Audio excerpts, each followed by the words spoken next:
This structure must have served an important function. And here are yet more crystals. I too noted the crystal repository on the way. The Benthos seem to employ them in their spellcasting. In such vessels did the ancients preserve concepts, ideal forms to be drawn upon in the act of creation. That so great an abundance should reside here lendeth credence to Ishtola's conclusion. This facility held great significance.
So, it was they who first summoned Hydaelyn.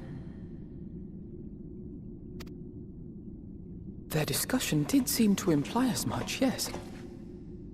I cannot say I have ever heard of this Venar before. For a certainty, Emet-Selch never uttered the name, speak though he did of the schism which Zodiark's advent wrought upon mankind. Some were of the viewpoint that his power must needs be restrained, and to that end did they call forth she who would serve as his shackles. We now know that it was this Venar to whom they looked for leadership. And that this place, in all likelihood, served as their headquarters. The presence of such intimate records attests to that. I would hear what else they have to tell us. All of it. Did anyone see the source of the image?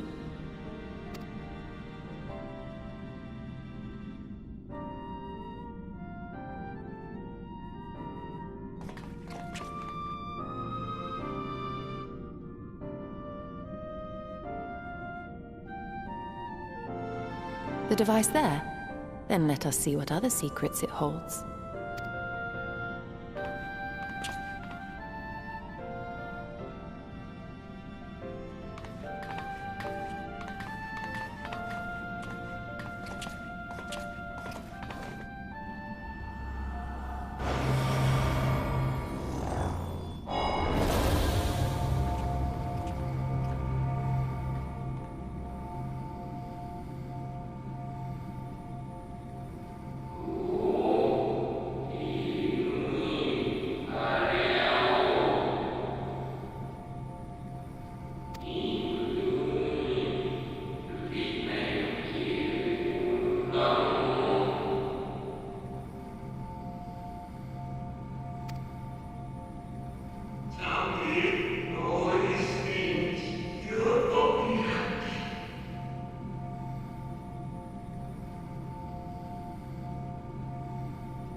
What?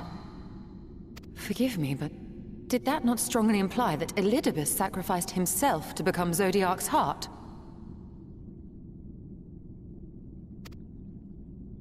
Seven hells. Then who or what are we dealing with?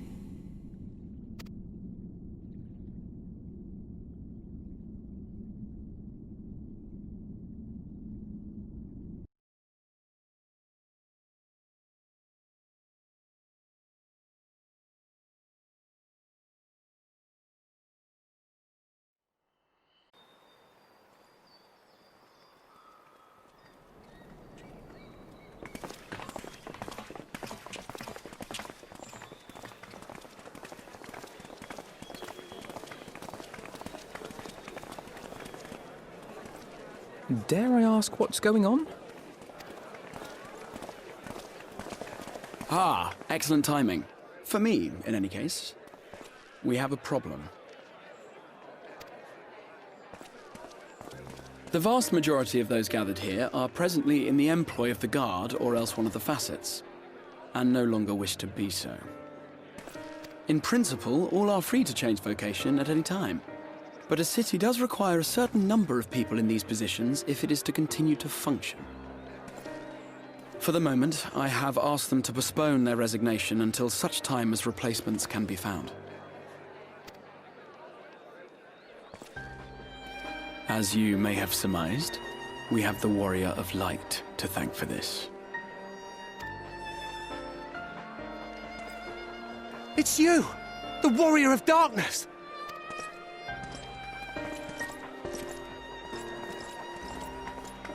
You understand, don't you? Someone's going to have to look after this place once you're gone.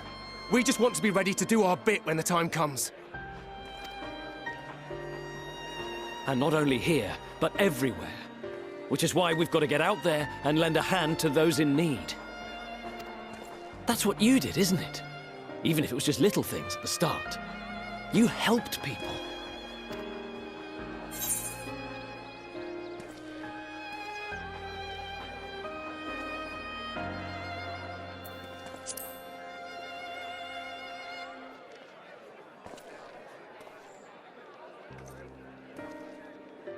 And we're trying to do the same. We may have our sky back, but there's no shortage of people who still need help. If we follow in your footsteps, then I choose to believe we too can be heroes one day. Even warriors of light.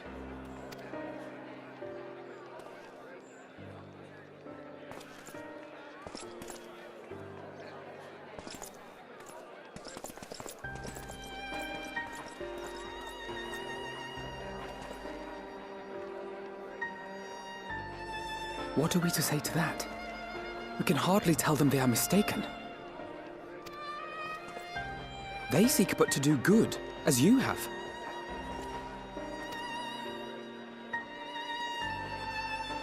But no more can we stand idly by and suffer a paragon's scheme to proceed unchallenged.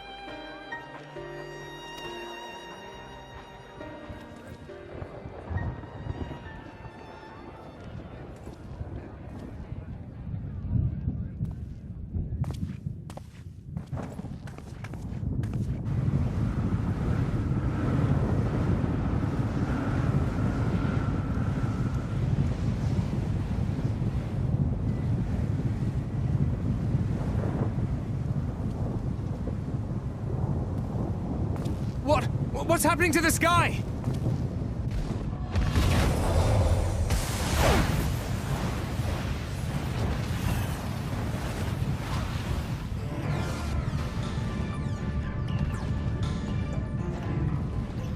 What the? Wicked White. Oh no!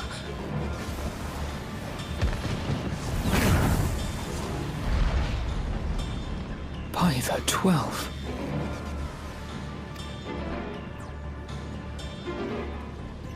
A star shower.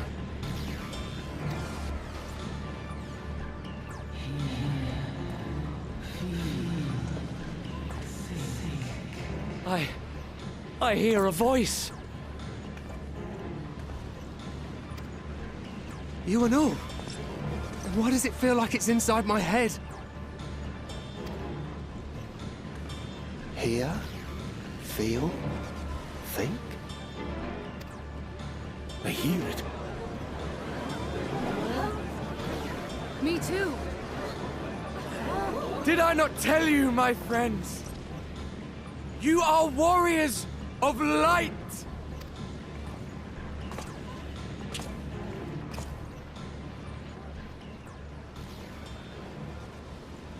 You're back!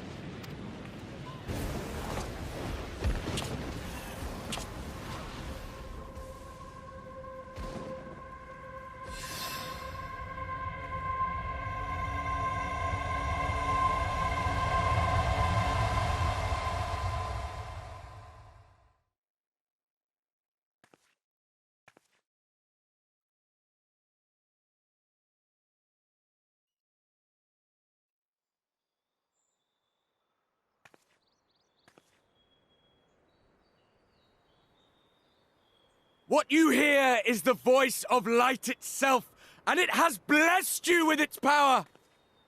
Welcome to the fold! I'm a warrior of light. I've been chosen? Can it be? Me, a hero.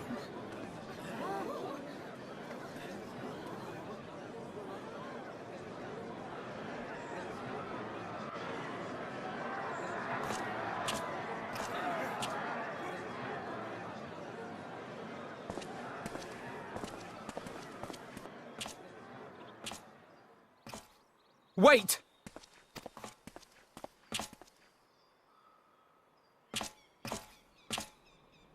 The falling stars, were they your doing? And why do you need warriors of light? What, am I to reveal my plans simply because you asked?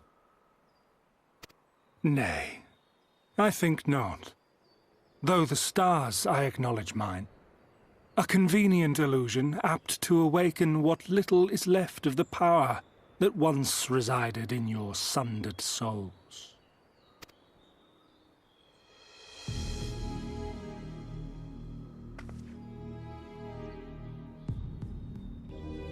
That which you and yours call the echo.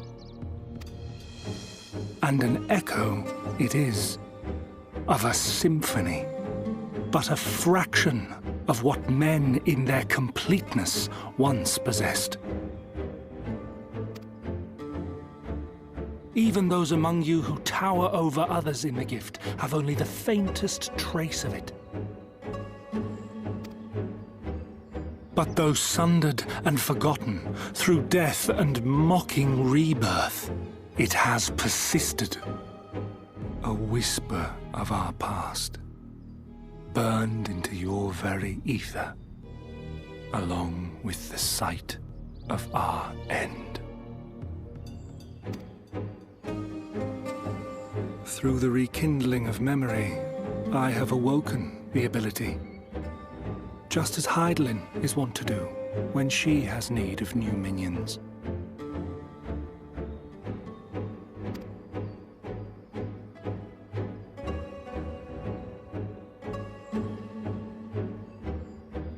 The Echo hath ever been thought a gift from Heidelin, a boon granted solely to her chosen. Yet thou wouldst claim she merely awakeneth the power that men should hearken unto?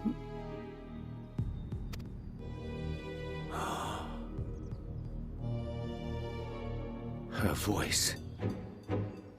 Given the perceived simultaneity of her call and the awakening of her chosen's capacity to hear it, it is only natural that we thus attributed the source of the gift. Yet if, in truth, the echo is a prerequisite for hearing her voice, one might surmise that her call never ceaseth, such that all who awaken to their innate gift might receive of the blessing of light at the self-same instant. In sooth, we bore witness to this but moments ago. At the sight of the star shower, full many in the crowd did speak of hearing a voice in their minds, did they not?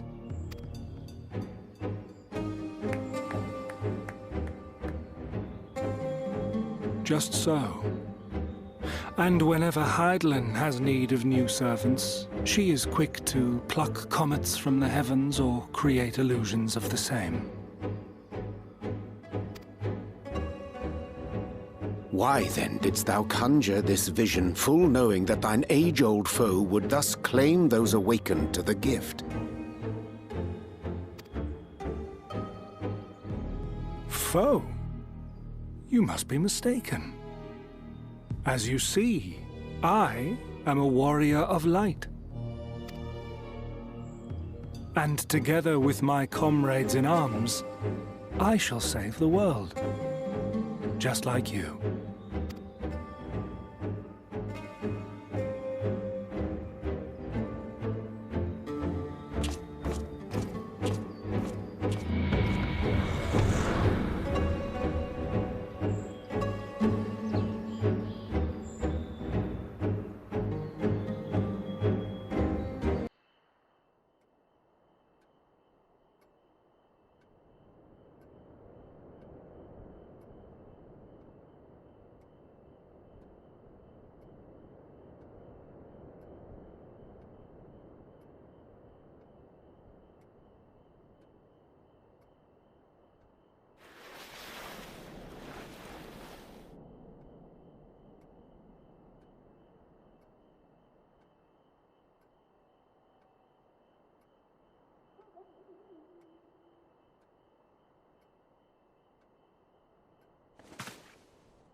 Foiled again.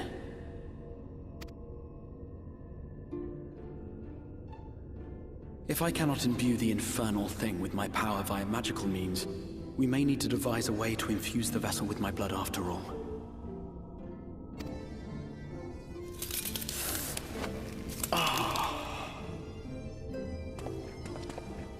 Art thou unwell?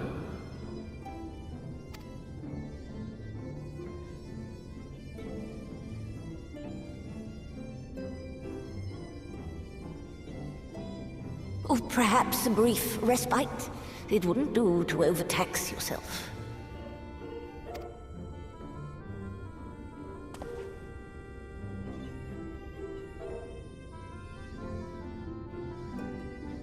I'm fine. And given to stubbornness, I'm afraid. Especially when I have a stake in the outcome.